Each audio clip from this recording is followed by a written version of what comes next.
అందరికీ నమస్కారం. నా పేరు దోమకొండ అశోక్, జనసేన పార్టీ విజయవాడ. నటులు ప్రకాష్ రాజ్ గారు మాట్లాడుతూ ప్రొఫెసర్ నాగేశ్వరరావు గారు లాంటి ప్రశ్నించే గొంతుని నొక్కడం ఈ ప్రజాస్వామ్యానికి కరెక్ట్ కాదని చెప్పేసి నటుడు ప్రకాష్ రాజ్ గారు మాట్లాడారు. ముందుగా నటుడు ప్రకాష్ రాజ్ గారు, మీరు తెలుసుకోవాల్సింది ఏంటంటే, ప్రజాస్వామ్యంలో జరిగే తప్పుని ప్రశ్నించడం వేరు, అలానే వ్యక్తిగత ఆరోపణలు చేయడం వేరు. అంటే ఆధారాలు లేని ఆరోపణలు చేయడం వేరని మీరు ముందుగా గ్రహించాలి. ప్రజాస్వామ్యబద్ధంగా ప్రశ్నించాలి అని చెప్పేసి ఈ రాష్ట్రానికి దేశానికి పరిచయం చేసిందే మా నాయకులు జనసేన పార్టీ అధ్యక్షులు శ్రీ పవన్ కళ్యాణ్ గారు అని చెప్పి మీరు గుర్తుపెట్టుకోవాలి. ఎందుకంటే మీరు గతంలో ఎంపీగా కూడా పోటీ చేయడం జరిగింది.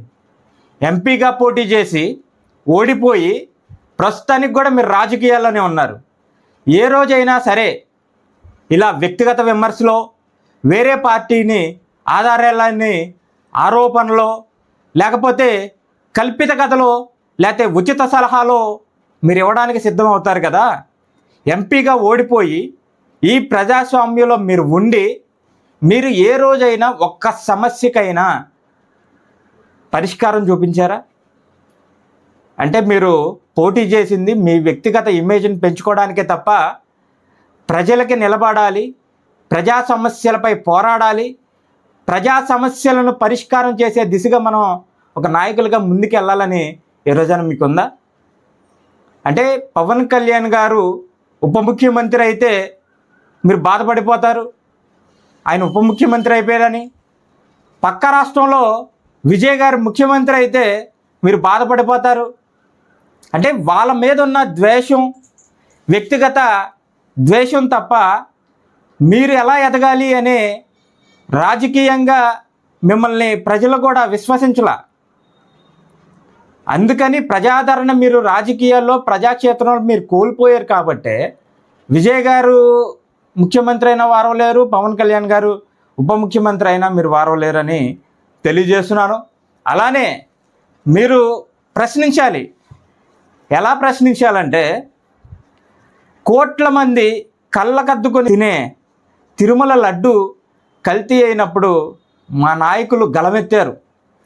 భక్తుల మనోభావాలు దెబ్బతింటున్నాయి, అది కళ్ళకద్దుకొని తినే ప్రసాదం, ప్రజలకి మేము నిలబడాలి, భక్తులకి నిలబడాలి, ఎవరైతే దోషులు ఉన్నారో వాళ్ళని బయటకు లాగాలని చెప్పేసి శ్రీ పవన్ కళ్యాణ్ గారు భక్తుల మనోభావాలను కాపాడుతూ ప్రశ్నించి దోషులను బయటకు లాగారు. ఆ రోజు మీ నోరేమైపోయింది? కోట్ల మంది భక్తులు మనోభావాలు మీకు ఆ రోజు గుర్తు రాలేదా? మీరు ప్రశ్నించలేరా అప్పుడు ఎలా తప్పు జరిగిందని?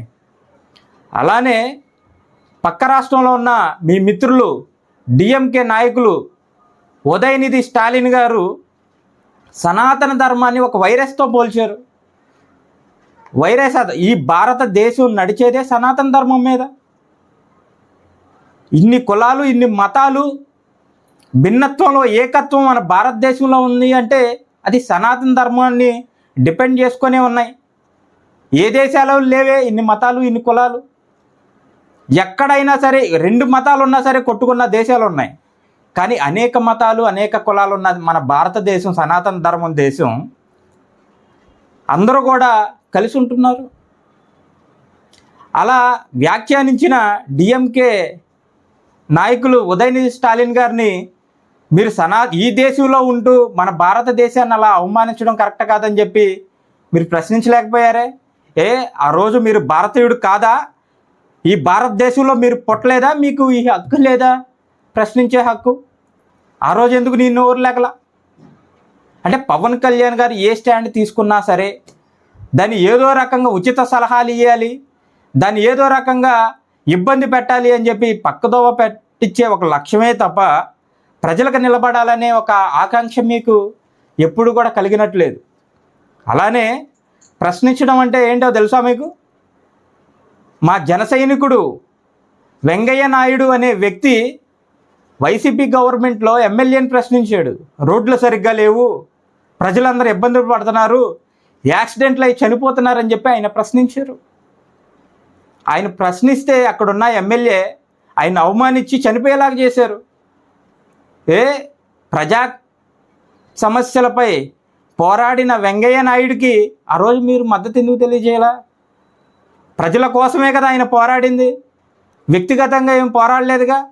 వ్యక్తిగత ఆధారాలు లేని ఆరోపణలు చేసి చనిపోలేదు కదా.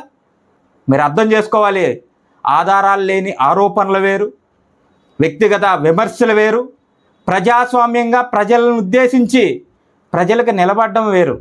అనేక సందర్భాల్లో ఇక్కడ మీ మిత్రుడు జగన్మోహన్ రెడ్డి గారికి ఏదైనా ఆపద వస్తే వచ్చేస్తారు, అదే మీకు సమస్యల్లా కనపడతాయి, కానీ ప్రజలు ఎదుర్కొనేవి మాత్రం మీకు సమస్యల్లా కనపడవా అని ప్రశ్నిస్తున్నాము. ప్రొఫెసర్ నాగేశ్వరరావు గారు తప్పు చేశారు కనుకే ఆధారాలు లేని ఆరోపణలు చేశారు కాబట్టి జనసేన పార్టీ పైన ఆయన మాటలను కూడా వెనక్కి తీసుకోవడం జరిగింది. పవన్ కళ్యాణ్ గారికి కూడా అలాంటి మేధావులు అన్నా సరే, పెద్దలు అన్నా సరే గౌరవం ఉంటుంది.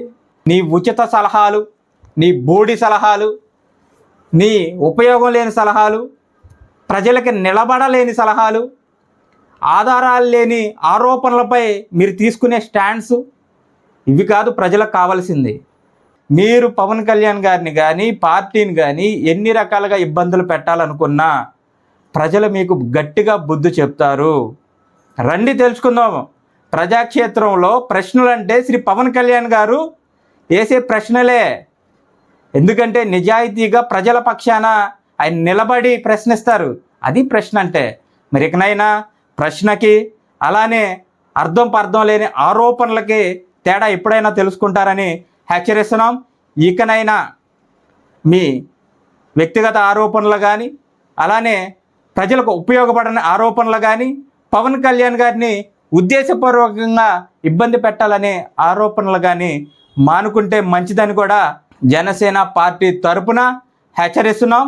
ఇలాంటిది మళ్ళీ ఇంకోసారి రిపీట్ అయితే గట్టిగా బుద్ధి చెప్తామని కూడా హెచ్చరిస్తున్నాం.